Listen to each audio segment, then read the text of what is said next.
Yo, what's going on, everyone? It's your boy Ben, and today I'm back with another banger of a video. Here I am today, not really doing no NFL content today, actually. Today, we're going to be diving into some NBA content.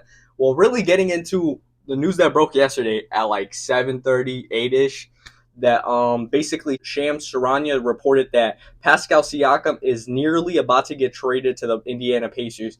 And I say nearly because obviously it hasn't been done yet. It hasn't been done. It hasn't been finalized, but it's looking, how do I say, very optimistic that this deal will get done pretty soon.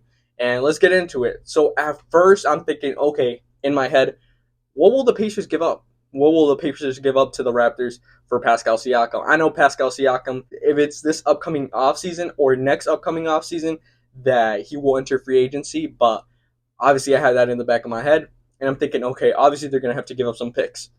No doubt about that, right? So how many will they give up? And at first, there was a crazy report that came out saying that they would give up 10 first-round picks.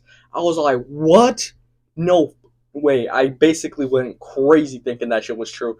But obviously, it was just some troll, bruh. It was some troll. I fell for it, not gonna lie. But then an accurate report saying that they would trade 3 first-round picks. And I even to myself was like, that's a lot. That's a lot. And that might be, I don't know if it's a hot take, but I think that's a lot for Pascal Siakam. I'll tell you why.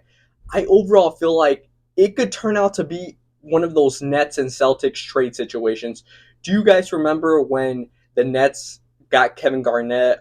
Who else? Paul Pierce, was it? And I forgot who else it was included in that trade. But basically, they gave up first round picks that resulted in the Celtics getting Jason Tatum, and I forgot who else. But that's crazy. You think about it, hindsight, how it helped the Boston Celtics' future for the long run. You know what I mean? Could this be one of those trades that the Pacers give up 3 first round picks and it helps the Toronto Raptors in the long run? Obviously, if you're the Raptors, 3 first round picks, immediately get that done. Immediately get that done. What I feel like Indiana should rebuttal and come with instead of 3 first round picks. 2, I feel like it is risky, but if they do it, I'll understand. I'll understand it. Overall, I think that will be an understandable trade. You know, I think, like, in general, you can't really lose that bad in that trade because I know Pascal Siakam and Tyrese Halliburton and that whole core will coexist enough to maybe, be a 4th or 5th seed, to be honest with you guys. But, we need a team in Indiana overall that competes for championships. And I like that Indiana's mindset right now. We have these chips in the table.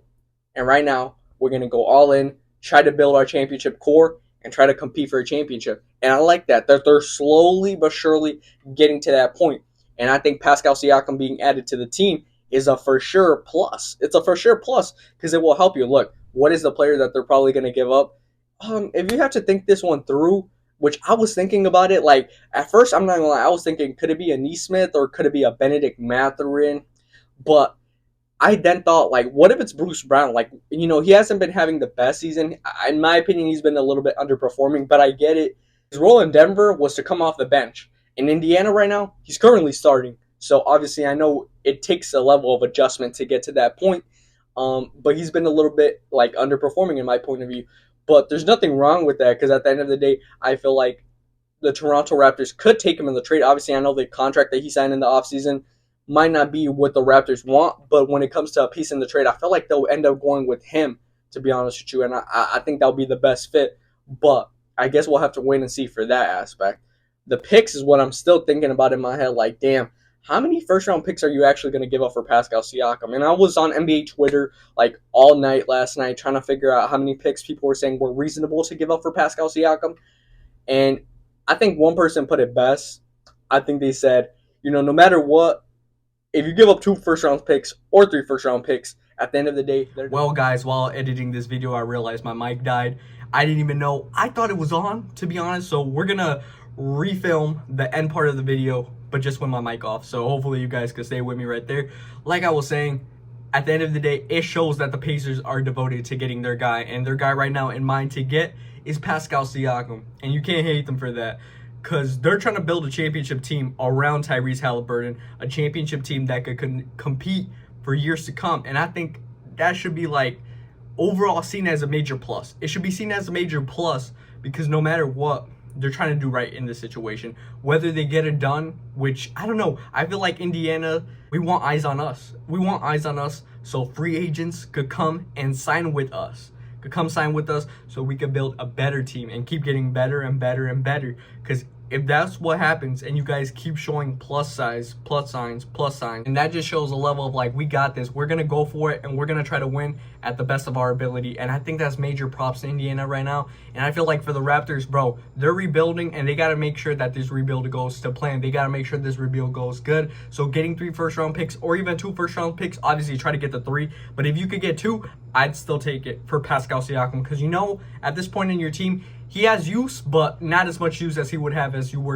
you were contending more so. You know what I mean? So at the end of the day, this has to be a trade that needs to get done for both teams. And I feel like, when it came to Pascal Siakam, I know there was some rumors about the Kings being another option, but I don't think the Kings could give up what they need to give up to get Pascal Siakam. Like, the Raptors are not going to be interested in Harrison Barnes, to be honest with you. He's not an interesting piece for a trade for Pascal Siakam.